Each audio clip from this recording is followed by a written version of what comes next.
গরম ভাতের সাথে এই মিষ্টি কুমড়ো শাকের রেসিপি হলে আর কিছুই লাগবে না, কথা দিচ্ছি।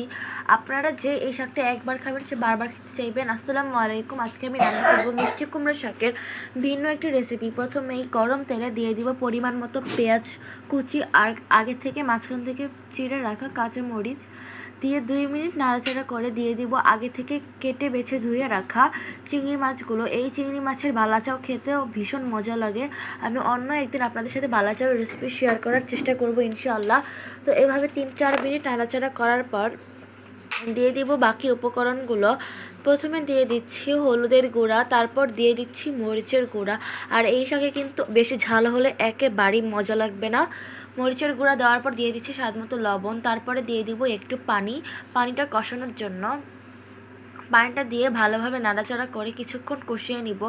এদিকে আমি অন্য চুলায় আবার মিষ্টি কুমড়ার শাক বসিয়ে দিয়েছিলাম সিদ্ধ হওয়ার জন্য।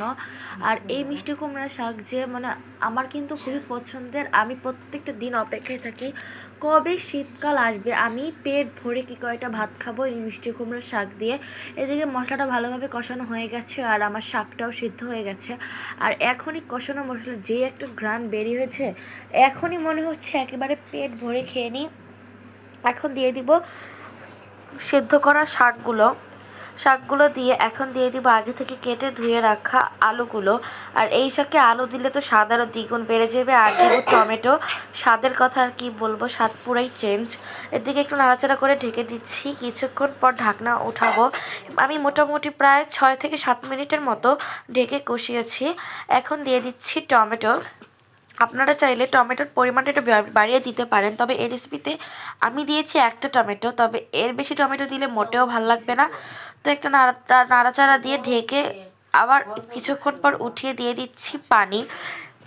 আর আমার দেওয়া এই রেসিপি অনুযায়ী যদি আপনি বাসায় একবারই শাকের রেসিপি ট্রাই করেন, কথা দিচ্ছি এই শাক দিয়েই আপনি পুরো 2 প্লেট ভাত নিয়ে এসে শেষ করে দিবেন। এই শাকটি এতটা মজা। এদিকে পানি দিয়ে একটু নাড়াচাড়া করে নিচ্ছি ভালোভাবে। তো পানি দিয়ে কিছুক্ষণ ভালোভাবে কষিয়ে নিচ্ছে। আর এখনই রেডি আমার এই মজাদার রেসিপি।